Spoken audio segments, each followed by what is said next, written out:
Hey everyone, welcome back to another episode of Mortgage Tech Talks. This is another market update. It's actually been very popular, these types of episodes, so we're doing them again. Hopefully we can mix them in at least once a month.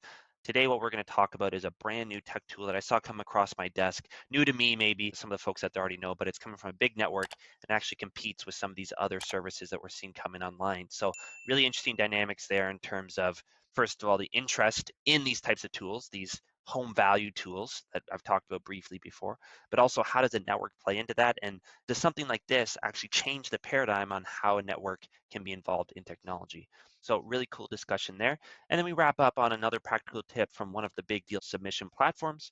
What the tip is, you got to check it out. And then also, again, what this actually says to where they're focused and how they see the tech landscape evolving.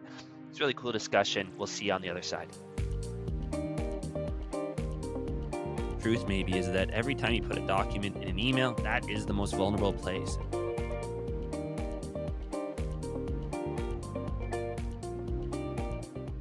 Okay, so to get right into it here, the first thing on our docket we're going to talk about today is what I saw come across this week, which I thought was pretty cool for a couple different reasons. And I want to get into each of those reasons. What it is, first of all, for those of you who are watching me on YouTube, I'm going to share my screen. If you're not following us on YouTube, please do, because it just makes this experience way better. But what I'm sharing is Centum's Mortgage Monitor. Now, it could have been out for a while. It came across my desk just this week. I think it is relatively new, but if anybody on the Centum team's listening and wants to correct me, please do. So this mortgage monitor, they call it a client engagement tool. And there's a couple really important parts about it. Basically, what it does is it's a communication platform. It gets data in. Now, they really make it clear that it's platform agnostic. So I would assume it means if you're using Finmo, Filogix, Velocity, whatever you're using, it can get that data into this platform. What it can do is send out regular updates to your clients. Really talk about three things here. I'm just reading off their screen. They talk about home value updates. So we'll get back to that one in a second. Personalized product and rate analysis. So the rate that they're at, how competitive is it? Potential optimization opportunities there. And then protection support. I'm not totally sure what that one is, but hey, that's what they list out here. So it's pretty cool. Now, the first thing I want to highlight is that the platform itself is, again, this thing about sending out regular home values to clients so people know how much equity is in their home. And I would say that that's very similar to a couple of products we talked about a few weeks ago, those being BrokerBot and OwnWell. These are two new startups coming to the market. Again, not to do spoilers, but we are chatting or lining up chats with folks from those companies in the coming weeks, and that's going to be a really interesting discussion. But it seems like Centum as a network is coming out with a competitor, and I think that's very interesting. First of all, that it's a third player in the space, and so now really the race is on.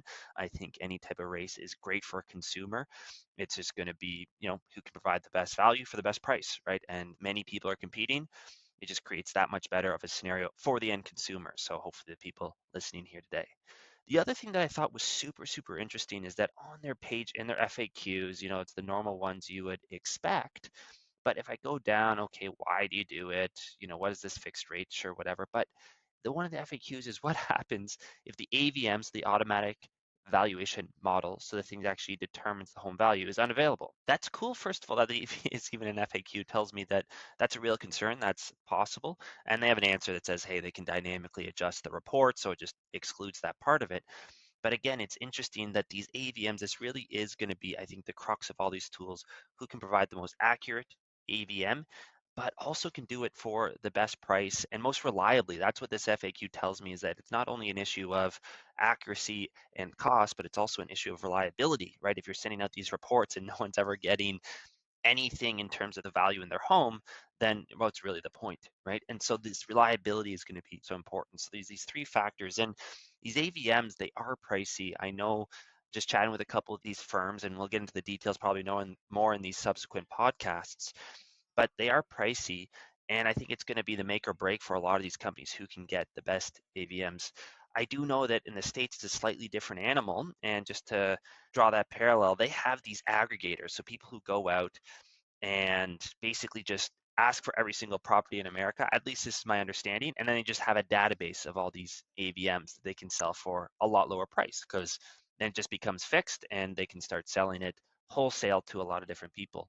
right now in Canada, at least how I understand it again, is that when an AVM is requested, the model actually runs at that time. It's on request, right? Like it's a suit that's made to order or address, hey, I want this AVM. The model runs, spits back a value, and there's the cost that's generated at the time. Whereas in the States, they say, hey, instead of made to order, we're just going to have a rack of dresses and suits, right? And so we're going to run all the model across everything all at once. We're going to get back all the values. And so anybody can come in and just take it off the rack. So I don't know if that's cheaper. It probably does become cheaper when you get to a certain volume.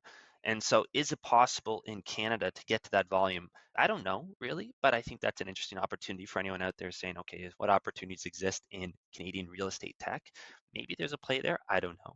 But the other thing about it too is maybe some of these models won't want you to do that, right? You know, if I'm going and saying, hey, just give me all your models, they'll say, wait a second, what are you doing with these numbers? And is that going to cannibalize my own business?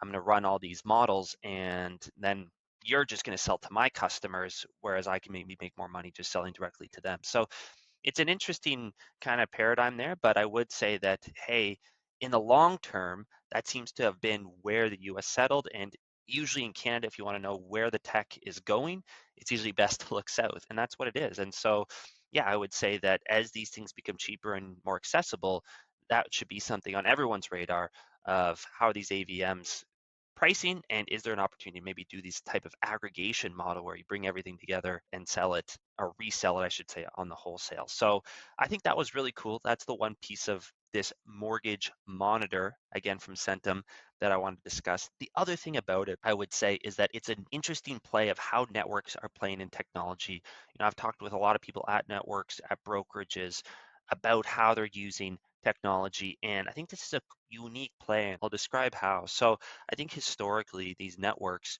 they've really focused on the deal submission platform. And if you think about Velocity and DLC, you think about Boss and M3, a lot of these big players, they said, okay, well, the first place I'm going to start is the deal submission platform.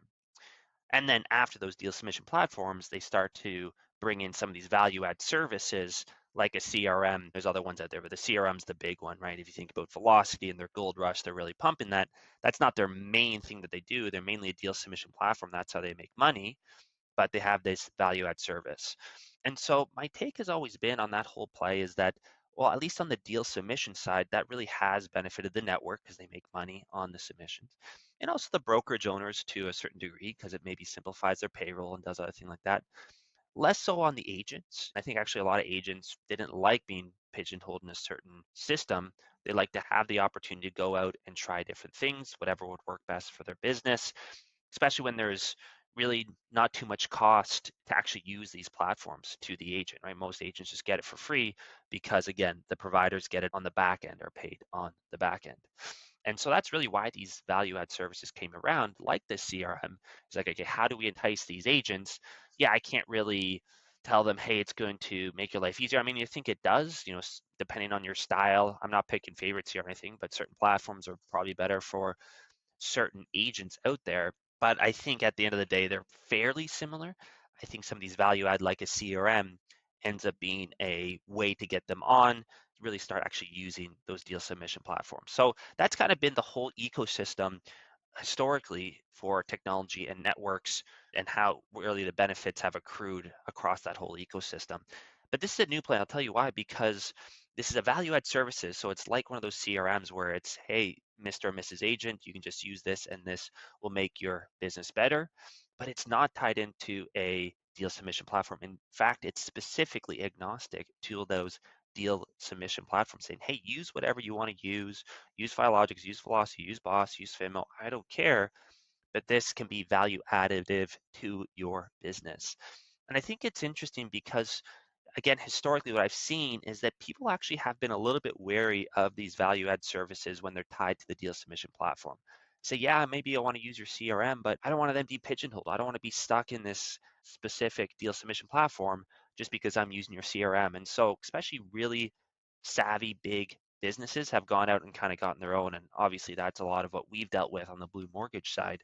But this is one where it's like, hey, actually, we're not tied to a deal submission platform. It's just value add. And so these networks are providing value in different ways, and it becomes just a way for them to maybe be a little bit more appealing to new or existing agents who might want to join the network. So it's a slightly new play. At the end of the day, it's still the same thing. They want agents to come and work with them, but maybe it's just a slightly different way and that it's not tied to these deal submission platforms, and maybe agents are a little bit more okay with that. We'll see. We'll see how it ends up, but I think it is an interesting new kind of, I guess, platform in the mix, a new model, I guess you could say, that networks are doing with their technology.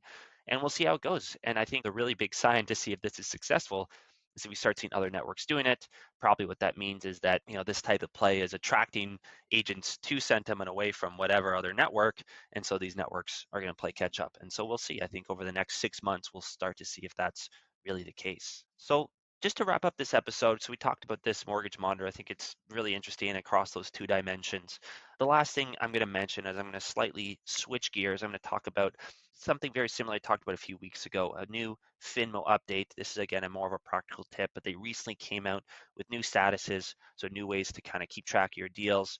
They used to have 3 or 4 that weren't very descriptive. Now they're coming out and they have 5 more, so they've more than doubled their statuses, or maybe exactly doubled their statuses, and a lot more granularity on managing your deal. Not too much there, other than if you are using Finmo, check it out and let me know in the comments perhaps of what you think of it.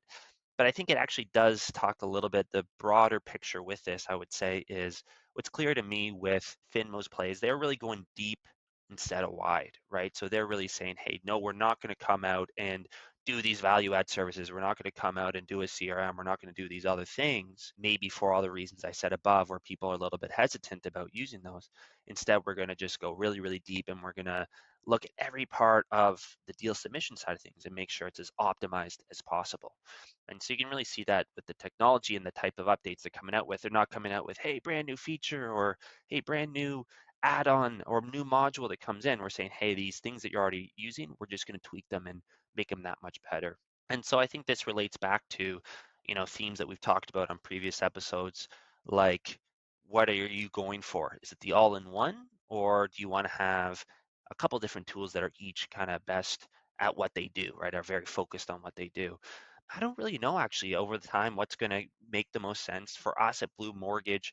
We've always gone kind of that way of we're very, very focused on the marketing side of things, and it's worked well for us. But if they zoom out at the market level, it's really, I think, time will tell of what makes more sense. A lot of people do like that all-in-one dream. I think especially now there's a lot of exhaustion. I've got 25 different logins. I can't keep track of them. I have to have 25 tabs open. Where do I go? That exhaustion is real. We are seeing it. We are hearing about it. And so what's the right balance that's going to strike in the market? I think we're going to find out. It's probably, like all things, a little bit of a mix. What I'm seeing right now are people trying to find 3, maybe 4 products that can really do a lot. So, hey, not that all in one, but also not 25. Can I bring it down to 3 or 4? It's starting to be where I see the balance, but we'll see over time. And obviously with this thing, I think Finmo is kind of showing their hand a bit, not in a bad way, just saying this is our bet, right? That, yeah, maybe it is that 3 or 4. We aren't going to be the all-in-one for you. We understand that you might need 2 or 3 other tools. And so for our tool and what you're doing in it, we're just going to invest very heavily on that. So just another kind of thing that's happening. And again, if you are on Finmo, feel free to check it out. So I'll leave it at that for this week. Thank you again so much for listening. If you like these market updates, let me know, and we'll be back next week. I think we're back to guests, so check us out then. But thanks so much for your time and attention, and we'll see you then.